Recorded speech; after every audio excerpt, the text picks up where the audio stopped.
Я построил дом в горячем ключе Краснодарского края. С 2006 по 2022 год я построил дом своими руками, нанимал бригады, контролировал их работу. И с 2016 года до 2022 года я занимался эксплуатацией этого дома и выяснял все косяки, которые обнаружились уже после окончания строительства основного дома. Я рассказывал в предыдущих выпусках о том, как выбирать участок, по каким критериям в Краснодарском крае, но вы можете посмотреть и сделать выводы по аналогии с другими регионами. Я рассказывал про коммуникации, я рассказывал про фундамент, про стены. И немножко забежав вперед, расскажу про крышу. Потому что вы будете планировать дом, вам нужно будет делать проект, лучше всего сделать и строить по проекту, чтобы вам отчитывались потом по этому проекту строители, которых вы будете нанимать. Если вы будете сами строить, все равно вам нужен какой-то документ о том, как построен дом. И какую же выбрать крышу? Здесь, в Испании, где я нахожусь, кстати, сейчас можно подписаться и поставить мне лайк за мои старания, то, что я вам рассказываю о своем опыте. Напишите мне в комментариях, что вам еще рассказать про строительство дома. Может быть, я что-то забыл. Просто некоторые вещи для меня настолько естественны, что я могу не помнить о том, что их надо рассказать. Так что обязательно пишите в комментариях, что я должен проговорить. Так вот. В Испании распространена так называемая эксплуатируемая крыша, кровля. Почти все дома в Испании с плоской крышей, или она может быть слегка скатной, то есть под небольшим наклоном, но большинство крыш в Испании обитаемые.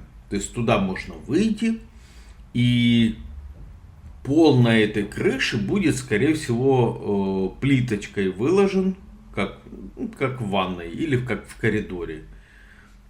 Это будет обычная, как правило, желтая, коричневая керамическая плитка. Не какой-нибудь керамогранит, а такая вот простая, почти советского вида плитка. Почему это делается? Потому что в Испании нету зимы, в нашем понимании, в большинстве регионов. И потому что, наверное, исторически так сложилось. Вторая возможная крыша в Испании — это черепичная, то есть керамическая черепица из глины или из похожих материалов. То есть классическая такая вот керамическая крыша из черепицы. Наверное, она 50 на 50 распространена. Тот и другой вид кровли. Я нигде не видел в Испании, ни в одном месте я не видел гибкой кровли. Ни в одном. То есть я бывал в районах, где строят дома, и там, как правило, в большинстве новых домов кровля мансардная. То есть там есть такое что-то типа патио. И эта кровля, она, если и используют другой материал, то это будет металлочерепица. Такой вот профиль с фактурой черепицы. Именно вот как в Америке принято или в России принято делать гибкую кровлю из того, что мы называем шинглас, ни в одном месте в Испании я такого не видел. В Бельгии, по-моему, где-то я видел, но в Испании нет почему-то. Так вот, какую кровлю выбрать не для Испании, а для Краснодарского края? Варианты у нас какие? Это плоская кровля, просто условно говоря, бетонная плита, которая покрыта гидроизоляцией. Один вариант. Второй вариант — это та же плоская кровля, только эксплуатируемая, допустим, выложенная плиточкой, как, например, в Испании. То есть кровля, на которую можно выйти, и что-то там делать, отдыхать, смотреть на город и так далее. Еще есть вариант, это классическая 2-4 скатка, обычный такой для Кубани вариант, сделанный, то есть наклонная кровля с выполнена из разных материалов. То есть это может быть металлопрофиль любой фактуры, будь то имитация черепицы или просто волна. Это может быть гибкая кровля, шинглаз, как у меня была построена. Это может быть и шифер, если вот очень хочется из шифера сделать какой-то современный вариант шифера, допустим. И это может быть черепица, то есть тоже вот такой вот испанский вариант, то есть классическая керамическая черепица. Наверное, какой-то подвариант, можно черепицу, где-то я видел, вроде пластиковая бывает.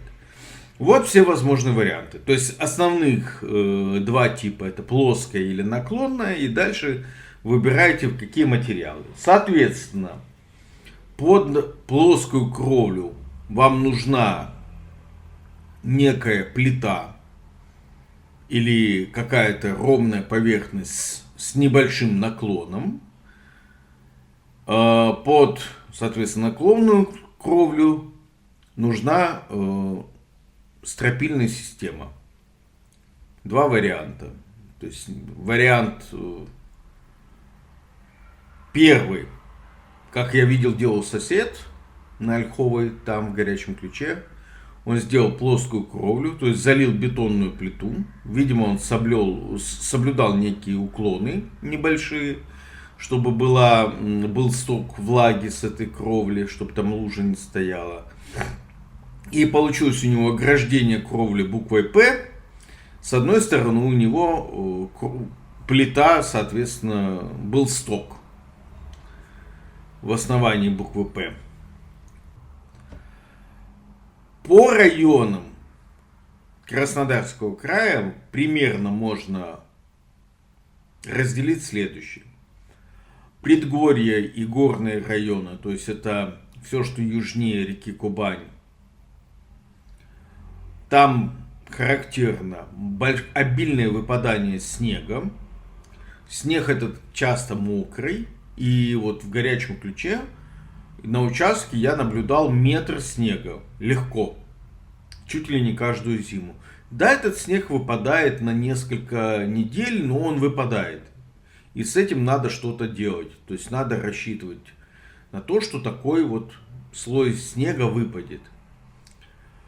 В равнинных районах Краснодарского края, то есть это Краснодар, все, что севернее реки Кубань, там снег тоже выпадает, там чаще бывает холодно, холоднее, чем в предгорных и горных районах, холоднее, естественно, чем на побережье Черного моря, но там снега выпадает меньше.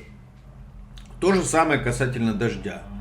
Для вообще Кубани теперь новая реальность заключается в том, что летом, осенью и весной иногда случаются мощные залповые дожди. То есть это когда за короткое время, там несколько часов, выпадают месячные нормы осадков. То есть эти осадки обильные, но короткие по времени. Соответственно, ваша кровля должна быть рассчитана таким образом, чтобы выдерживать вот такие вот метеорологические условия. Что я еще выяснил? На примере моего дома я выяснил то, что под крышный этаж, будь то мансарда или еще какой-то этаж, например, то есть то общее пространство, которое непосредственно прилегает к крыше, сильно греется в летний период. Зимой хорошо, теплый воздух поднимается кверху, а вот летом, опять же, теплый воздух поднимается кверху, и вне зависимости от того, как выполнена кровля, верхний этаж сильно греется. И если там постоянно жить, необходимо предусмотреть какие-то системы вентиляции, кондиционирования. Соответственно, рассматриваем. Если у вас второй этаж, предположительно, или даже первый этаж, будет обитаемым, и перекрытие первого или второго этажа будет той самой плоской кровлей, значит, вы должны понять, что летом у вас на вот этом вот первом или втором этаже, который непосредственно примыкает к кровле, если она будет плоской, очень сильно будет жарко. Поэтому я сторонник того, чтобы был обязательно некий небольшой воздушный зазор между крышей и жилым помещением. То есть я за мансардный этаж в любом случае. Будь то это гибкая кровля, или в смысле скатная кровля, наклонная, или плоская. Вот в плоской кровле что? Казалось бы, залил бетоном плиту, можно ее тоненькой делать, потому что там не будет уже никакой нагрузки. Прошелся гидроизоляцией, наклеил современные аналоги рубероида, покрыл это все гибкой черепицей какой-то специальной, есть рулонная такая с напылением, то есть тот же самый шинглас, только для плоских кровель. Все, водоизоляция готова, гидроизоляция. Но будет греться. Зимой для Краснодарского края характерны множественные повторения. Разморозка, заморозка. Значит, кровля гибкая, если она будет выполнена, должна быть сделана таким образом, чтобы вода не попадала в стыки бетона и вообще в микротрещины бетона. Потому что если она будет попадать, днем она будет размораживаться в жидкую форму, а ночью она будет замораживаться. Это бич Краснодарского края. То, что очень много циклов разморозки-заморозки. И я видел, что сосед после одного сезона зимнего, по сути, переделывал свою кровлю, то есть она текла. Днем, когда лежит снег в горячем ключе, он все равно под действием тепла дома подтаивает и начинает подтекать, если где-то есть трещины вот в этой плоской кровле. Если подумать об испанском варианте, то есть эксплуатируемая кровля, имейте в виду, что будет жарко, и вы должны выложить таким образом крышу, чтобы под действием отрицательных температур стыки между плитками не трескались, а соответственно летом учитывайте, что в Краснодаре разогревается до 40 градусов. Ходить невозможно по кровле, настолько сильно она разогревается летом. 40 и больше градусов. И как вы выполните теплоизоляцию, это большой вопрос для меня. То есть все равно теплоизоляция должна быть. Зимой она должна быть для того, чтобы снег на крыше, на плоской, не таял и не образовывался жидкая вода, не подтекала. Соответственно, летом, чтобы у вас жара не шла сверху. В общем, я бы сказал, что я скорее против плоской кровли для Краснодарского края, чем за. Что касается стропильной системы, у нее есть один большой недостаток. Она может гореть, как бы вы ее ни пропитывали. Второй недостаток. Стропильная система, технологически ее сложнее делать.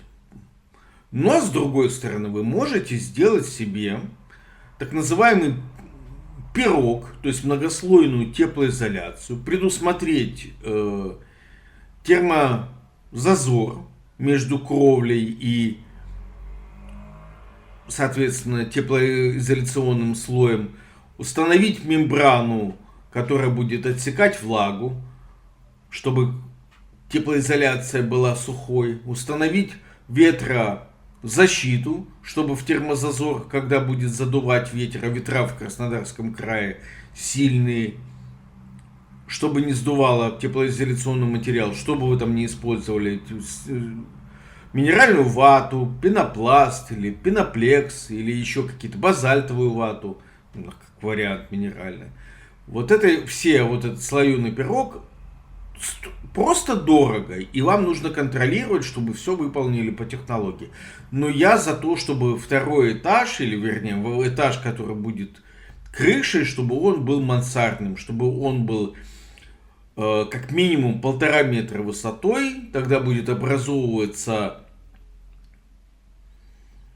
зазор между последним этажом и крышей, и на последнем этаже летом будет относительно прохладно. Ну а мансарда будет греться сильно, но вы можете сделать там, например, зимний сад, или можете сделать гостевую спальню, чтобы гости не задерживались слишком долго у вас в гостях на Кубани. Это юмор, если что. Из материалов я бы вам порекомендовал металлопрофиль. Кстати, металлопрофиль в горячем ключе можно купить на Ярославского 80, в магазине, который так и называется.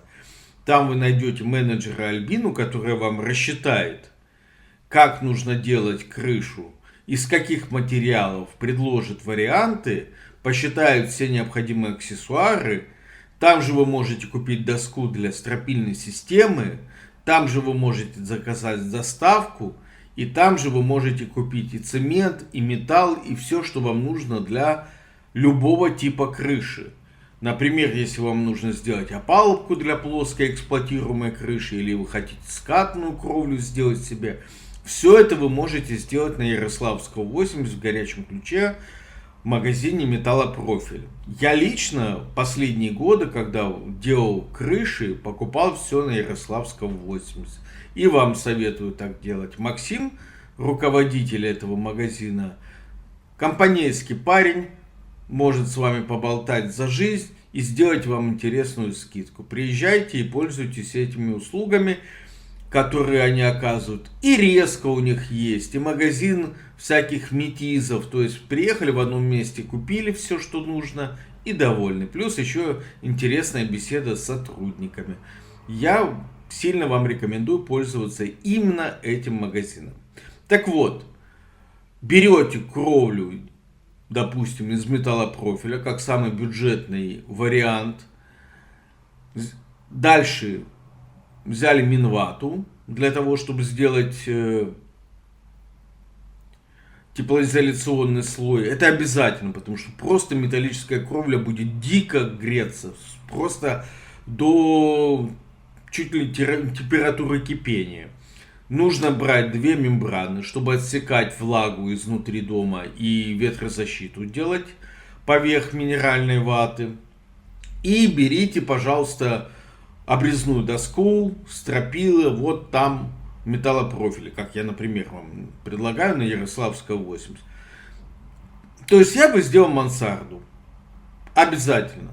Тогда на последнем этаже, будь это первый этаж, или второй этаж, или третий, в зависимости, сколько этажей у вас в доме, вы будете себя хорошо чувствовать летом. Не будет жарко. Вот у меня был дом в 3 этажа, то есть первый и второй этаж были обычные этажи, а третий этаж был мансардным этажом.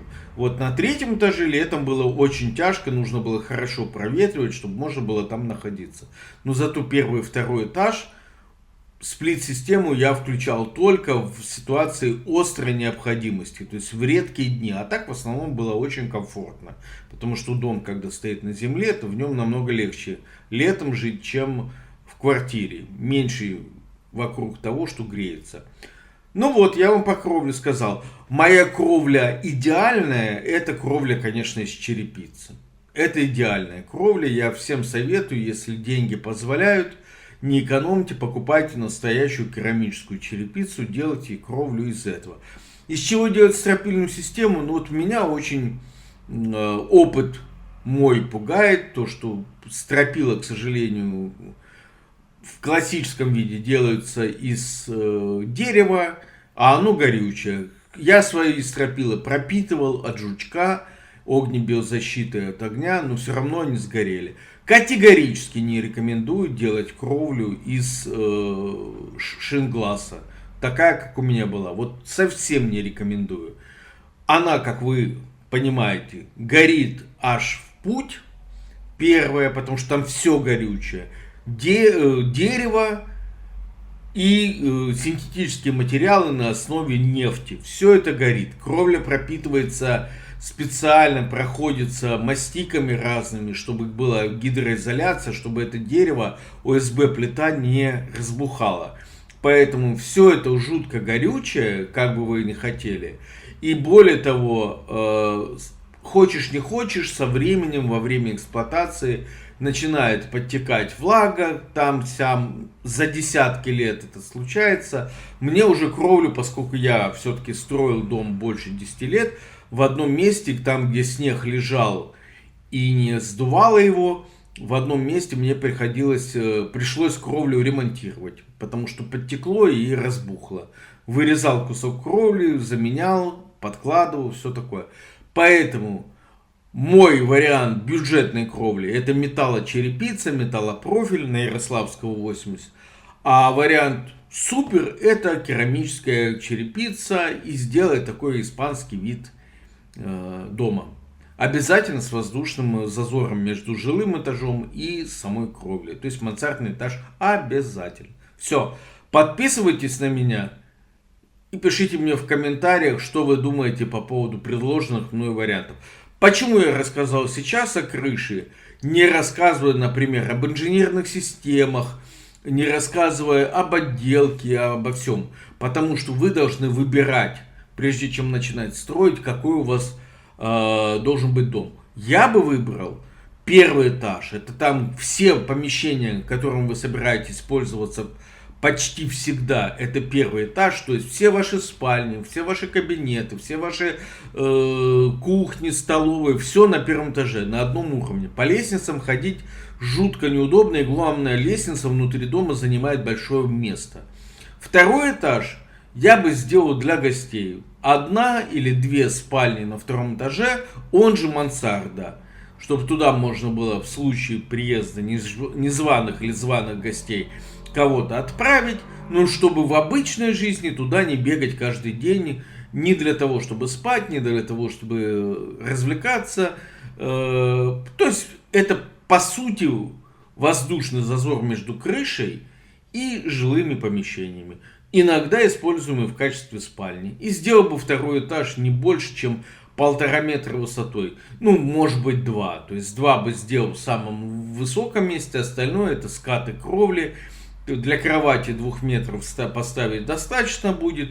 И такую вот кровлю из обычной керамической черепицы. Вот как бы я построил свой новый дом. Все, всем пока.